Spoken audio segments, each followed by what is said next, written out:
Hi dear students, welcome to today's class.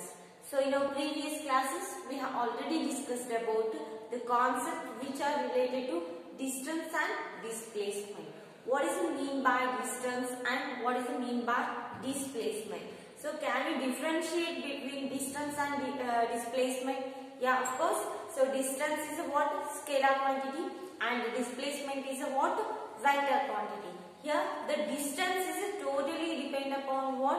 Path dependency, and displacement is totally depend upon the direction of an object.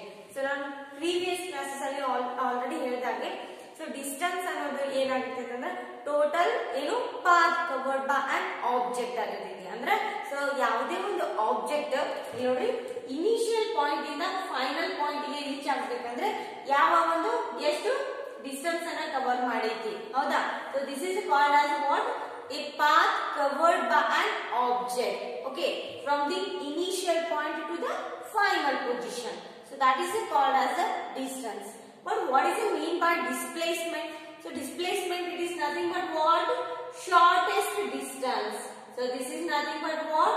Shortest distance here of an object which we can travel from initial point to the final point. ಅಂದ್ರೆ ಯಾವುದೇ ಒಂದು object ಒಂದು distance ಅನ್ನು travel ಮಾಡಬೇಕಂದ್ರೆ so ಆ distance ಏನಾಗಿರುತ್ತೆ ಅಂದ್ರೆ shortest ಅಂದ್ರೆ ಶಾರ್ಟ್ ಕಟ್ ವೇ ಆಗಿರುತ್ತೆ.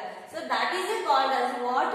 ಡಿಸ್ಪ್ಲೇಸ್ಮೆಂಟ್. ನಾವು ಡಿಸ್ಟೆನ್ಸ್ ಅನ್ನ ಯಾವ ರೀತಿ ಕ್ಯಾಲ್ಕುಲೇಟ್ ಮಾಡ್ತೀವಿ ಅಂದ್ರೆ so only we have to just add all the what values of the what from initial point to the final point values we have to add. In case of the what? In case of what? We have to calculate the distance. But in case of the displacement, so now previous classes ಅಲ್ಲಿ ಹೇಳಿದಾಗೆ so distance of the object ಅನ್ನ ಯಾವ ರೀತಿಯಾಗಿ calculate ಮಾಡ್ತೀವಿ. So ಯಾವುದೇ ಒಂದು object ಎಷ್ಟು distance travel ಮಾಡೈತಿ ಹೌದಾ, ಸೊ ಅದು ಏನಾಗಿರ್ತೈತಿ? ಪಾತ್ ಡಿಪೆಂಡೆಂಟ್ ಆಗಿರ್ತೈತಿ. ಸೊ 5 ಕಿಲೋಮೀಟರ್ ಆಗಿರ್ಬೋದು, ಆರ್ 5 ಮೀಟರ್ ಆಗಿರ್ಬೋದು, 2 ಮೀಟರ್ ಆಗಿರ್ಬೋದು, 3 ಮೀಟರ್ ಆಗಿರ್ಬೋದು ಹೌದಾ. ಸೊ ಏನ್ ಮಾಡ್ತೀವಿ? ಡಿಸ್ಟೆನ್ಸ್ ಅನ್ನ ಕ್ಯಾಲ್ಕುಲೇಟ್ ಮಾಡಿದ್ರೆ 5 + 2 + 3. ಸೊ ಈ ತರ ಜಸ್ಟ್ ನಾವು ಡಿಸ್ಟೆನ್ಸ್ ಅನ್ನ ಆಡ್ ಮಾಡ್ತಾ ಹೋಗ್ತೀವಿ.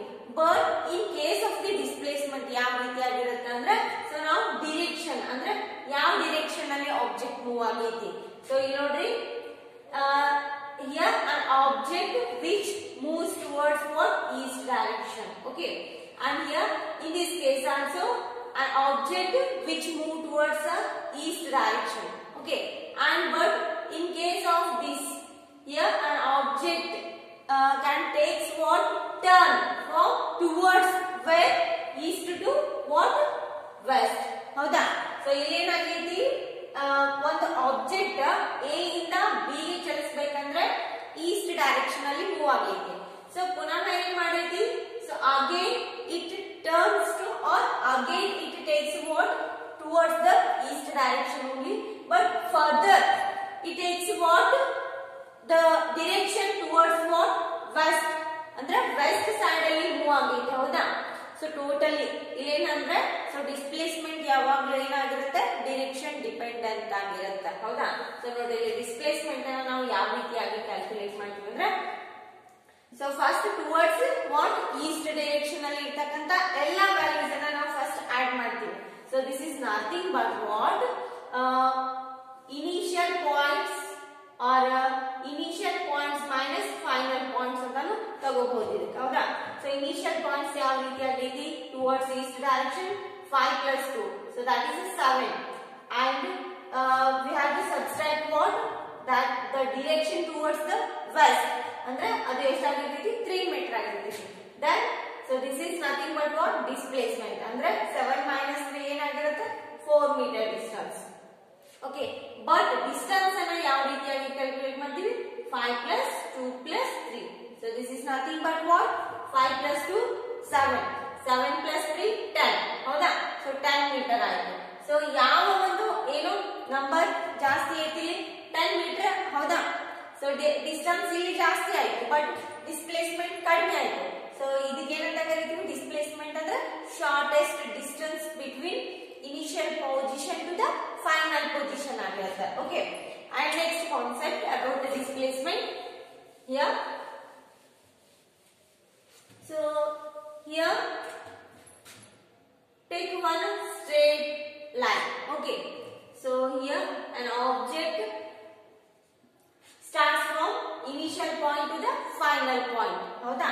So ಇಲ್ಲಿ starting point ಅಂದ್ರೆ initial point A ಅಂತ ತಗೊಂಡಿದ್ದೀನಿ, next final point B ಅಂತ ತಗೊಂಡಿದ್ದೀನಿ. Okay, so one object ಏನ್ ಮಾಡುತ್ತೆ ಅಂದ್ರೆ it starts what its movement towards what B.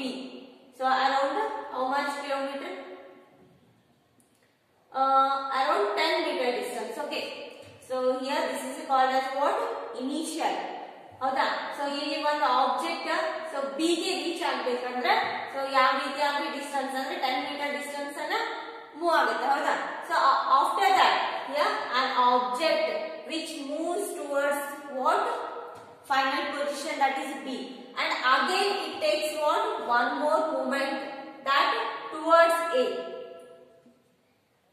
So again it travels what 10 meter distance. ಹೌದಾ?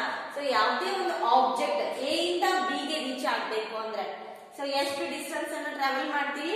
10 ಮೀಟರ್ ಡಿಸ್ಟೆನ್ಸ್. ಸೊ ಅದೇ ಸೇಮ್ ಆಬ್ಜೆಕ್ಟ್ ನೆಕ್ಸ್ಟ್ ಏನ್ ಮಾಡುತ್ತೆ? B ಇಂದ A ಗೆ ರೀಚ್ ಆಯ್ತು. ಹೌದಾ? So again it travels for 10 metre distance. What is the here displacement? So how we have to calculate displacement here? So already as I told you, displacement is totally depend upon what? Direction. Here a man travels what?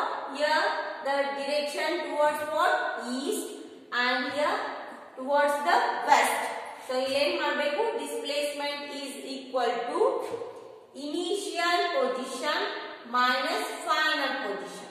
Okay. And here the initial position, so which we have to start from point A to point B, that is what 10 meter distance, and again he travels from B to A. ಹೌದಾ? So ವಾಪಸ್ ಏನಾಗ್ತೀವಿ? Initial position ಗೆ ಬಂದ ಆ ವ್ಯಕ್ತಿ. ಹೌದಾ? So again we have to subtract 10 meter distance, so that is totally 0. ಅಂದ್ರೆ ಇಲ್ಲಿ ಏನಾಗೋ chances ಇರ್ತಾವ?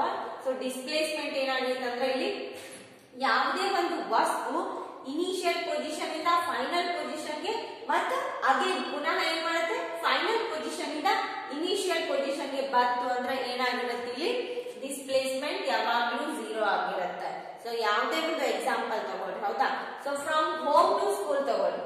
From home to school, so ಇಲ್ಲೇನಾಗಿರುತ್ತೆ? ಇದು ಇನಿಷಿಯಲ್ ಆಗಿರುತ್ತೆ, and this is what final school ಅನ್ನೋದು. ಹೌದಾ? ಸೊ ನಾವು ಪುನಃ ಏನ್ ಮಾಡ್ತೀವಿ? ಸ್ಕೂಲ್ ಇಂದ ಹೋಮಿಗೆ ರೀಚ್ ಆಗ್ತೀವಾ ಅಂದ್ರೆ ಇದು ಮತ್ತೆ ವಾಪಸ್ ಇನಿಷಿಯಲ್ ಪಾಯಿಂಟ್ ಗೆ ರೀಚ್ ಆಗ್ಬೇಕು. ಸೊ ಇಲ್ಲಿ ಡಿಸ್ಪ್ಲೇಸ್ಮೆಂಟ್ ಏನಾಗಿರುತ್ತೆ? 0 ಆಗಿರುತ್ತೆ, ಬಟ್ ಡಿಸ್ಟೆನ್ಸ್ ಚೇಂಜ್ ಆಗಿರುತ್ತೆ. ಸೊ ಡಿಸ್ಟೆನ್ಸ್ ಎಷ್ಟಾಗಿರುತ್ತೆ? ಇಲ್ಲಿ ನೋಡ್ರಿ, ಡಿಸ್ಟೆನ್ಸ್ ಎಷ್ಟಾಗಿರುತ್ತೆ ಅಂದ್ರೆ ಇಲ್ಲಿ 20 ಮೀಟರ್ ಆಗಿರುತ್ತೆ. Distance is equal to 20 metre ಆಗಿರುತ್ತೆ. ಹೌದಾ? ಸೊ ಡಿಸ್ಟೆನ್ಸ್ ಇಲ್ಲಿ ಏನಾಗಿರುತ್ತೆ? Totally it is dependent on the what? Path, and here totally dependent on the what? Direction. Understand? So ಇಲ್ಲಿ ಡಿಸ್ಪ್ಲೇಸ್ಮೆಂಟ್ ಏನಾಗೋ ಚಾನ್ಸಸ್ ಇರ್ತಾವ? 0 ಆಗೋ ಚಾನ್ಸಸ್ ಇರ್ತೈತಿ, ಬಟ್ ಡಿಸ್ಟೆನ್ಸ್ ಯಾವಾಗಲೂ 0 ಆಗಂಗಿಲ್ಲ. ಹೌದಾ?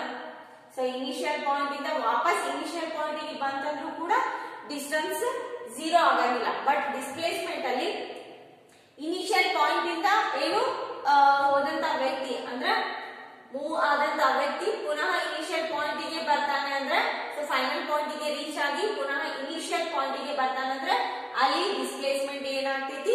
0 ಆಗ್ತೈತಿ. Okay, and here this is about concept of displacement. And here just move forward about the speed. Here what is the mean by speed? So speed ಅಂದ್ರೆ ಏನು? Speed it is nothing but what? change of an object from initial position to the final position, but it depends upon what? It doesn't depend upon the direction. ಅಂದ್ರೆ so it is like a distance only. so ಇದು ಕೂಡ ಏನಾಗಂಗಿಲ್ಲ, so ಎಷ್ಟೇ distance travel ಮಾಡಿದ್ರು direction ಮೇಲೆ depend ಆಗಿರಂಗಿಲ್ಲ. Okay, here the rate of change of position of an object in any direction. ಅಂದ್ರೆ ಯಾವುದೇ ಒಂದು ಆಬ್ಜೆಕ್ಟ್ ಯಾವುದೇ ಒಂದು ಡೈರೆಕ್ಷನ್ ಅಲ್ಲಿ ಮೂವ್ ಆದ್ರೂ ಕೂಡ ಏನು ಈ ಡೈರೆಕ್ಷನ್ ಕೌಂಟ್ ಆಗಂಗಿಲ್ಲ. So when we have to calculate the speed, value of the speed. Here the rate of change of position of an object or the motion of an object in any direction. Motion andre so chalane yav ರೀತಿಯಾಗಿ ಚಲನೆ ಐತಿ. So with respect to what? It doesn't depend upon what? Direction. Okay. So just we have to calculate the motion ಅಂದ್ರೆ ಚಲನೆಯಲ್ಲಿ ಇರತಕ್ಕಂತ ವಸ್ತು ಯಾವ ಒಂದು ಚಲನೆಯಲ್ಲಿ. So whether it is a fast or a slow. Okay. Whether it is having a fast ಅಂದ್ರೆ so speed ಜಾಸ್ತಿ ಆಯ್ತು, accelerate ಜಾಸ್ತಿ ಆಯ್ತು, ಹೌದಾ? So ಇಲ್ಲಿ ನೋಡ್ರಿ. So just we have to know about the speed concept here. So it is nothing but what? The rate of change of position of an object. ಯಾವ ರೀತಿ position ಅಂದ್ರೆ ನೋಡ್ರಿ. Yeah, the rate of change of position is nothing but from initial point to final point. ಅಂದ್ರೆ A ಇಂದ B ಅಂತ ತಗೋಬಹುದಾ? Yeah, the rate of change of position of an object in any direction. ಅಂದ್ರೆ so ನಾವು straight line ಅಂತಾನೂ ತಗೋಬಹುದು ಅಥವಾ ಯಾವುದೇ ಒಂದು direction. So from east west north south ಯಾವುದೇ ಒಂದು direction ಅಲ್ಲಿ ಯಾವುದೇ ಒಂದು ವಸ್ತು ಚಲನೆಯಲ್ಲಿ ಇರತಕ್ಕಂತ ವಸ್ತು ಆಗಿರ್ತದೆ, ಹೌದಾ? Yeah. The SI unit of the speed is what? Meter per second ಆಗಿರ್ತದೆ, ಹೌದಾ? So here, so before coming to the SI unit of the speed, we have to just know about the formula of the speed. What is the formula of the speed? Here it is nothing but distance traveled of an object. Distance traveled of an object with respect to what? Time. ಹೌದಾ? So distance ಅನ್ನು ನಾವು ಎದರಲ್ಲಿ ಹೇಳ್ತೀವಿ? So obviously the distance can be what? Measured in meter. ಹೌದಾ? So meter ಒಳಗ ಅಳಿತೀವಿ. Or then time ಅನ್ನು ಯಾವಾಗ ಅಳಿತೀವಿ? ಯಾವುದರಲ್ಲಿ ಅಳಿತೀವಿ? Seconds ಅಲ್ಲಿ ಅಳಿತೀವಿ, ಹೌದಾ? So ನೋಡ್ರಿ, distance upon time, ಹೌದಾ? So it is nothing but meter per second ಅಂತ ಕರಿಬಹುದಾ? Or so ಈ ಮೀಟರ್ ಪರ್ ಸೆಕೆಂಡ್ ಅನ್ನು ನಾನು ಈ ರೀತಿನೂ ಬರಿಬಹುದು, ಹೌದಾ? Yeah, the SI unit of the speed is what? Meter per second. So ಯಾವ ರೀತಿಯಾಗಿ ಮೀಟರ್ ಪರ್ ಸೆಕೆಂಡ್ ಅಂತ ಕರಿತೀವಿ? ಯಾವುದು ಸ್ಪೀಡ್ ಅನ್ನ so ಯಾವ ಯೂನಿಟ್ ಅಲ್ಲಿ ಅಳಿತೀವಿ ಅಂದ್ರೆ so first ಸ್ಪೀಡ್ ಡೆಫಿನಿಷನ್ ಏನು? Yeah, the rate of change of the position ಅಂದ್ರೆ from initial point to the final position, ಹೌದಾ? Of an object in any direction. ಯಾವುದೇ ಒಂದು ಡೈರೆಕ್ಷನ್ ಅಲ್ಲಿ ಮೂವ್ ಆಗಿರಬಹುದು, ಹೌದಾ? So here the formula to calculate the speed is what? Distance traveled by an object with respect to what? Time. Okay. And here the distance can be measured in meter and the time can be measured in seconds, ಹೌದಾ? So the SI unit of the speed is meter per second ಅಂತ ಹೇಳ್ಬೋದು. And next one is what? Yeah. Next, yeah, it requires only magnitude. So why require only magnitude? Is it a scalar quantity? Of course, it is what? Scalar quantity. So it is totally depend upon the what? Length of an object. Andre, so ಇಲ್ಲಿ distance ಅಲ್ಲಿ ಯಾವ ರೀತಿಯಾಗಿ ನಾವು magnitude or nothing but length ಅನ್ನ ಮಾತ್ರ measurement ಮಾಡ್ತಿದ್ವಿ, ಹೌದಾ? But ಇಲ್ಲೇನು direction ಅನ್ನ ಏನು consider ಮಾಡ್ತಿರಲಿಲ್ಲ. So as it is here also, we just need a what? Magnitude, okay, or length. Here we just need a magnitude, okay.